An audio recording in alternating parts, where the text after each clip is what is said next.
بارات کی رسم جو ہے یہ آپ صلی اللہ علیہ وسلم کے دور مبارکہ سے ہی ختم ہو چکی تھی۔ پہلے جاہلیت کے زمانے میں لوگ بڑے تذکر اور احتشام کے ساتھ عورت کو ایک گھر سے دوسرے گھر لے کے جاتے، لیکن رسول اللہ صلی اللہ علیہ وسلم کی حیات طیبہ کے بعد،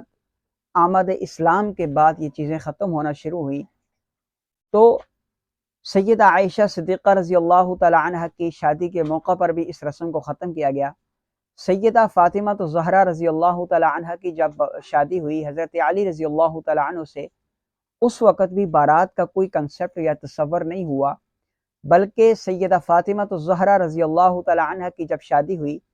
تو آپ صلی اللہ علیہ وسلم نے ام سلمہ اور دیگر چند عورتوں کی ڈیوٹی لگائی، اور وہ انہوں نے جا کر کے حضرت علی رضی اللہ تعالی عنہ کا جو مکان ملا تھا اس میں حضرت فاطمہ کو چھوڑا تھا۔ سعید ابن مسیب رحمہ اللہ تعالی ایک بہت بڑے تابعی گزرے ہیں، کم و بیش 25 جلیل القدر صحابہ کرام سے انہوں نے حدیث لی ہے۔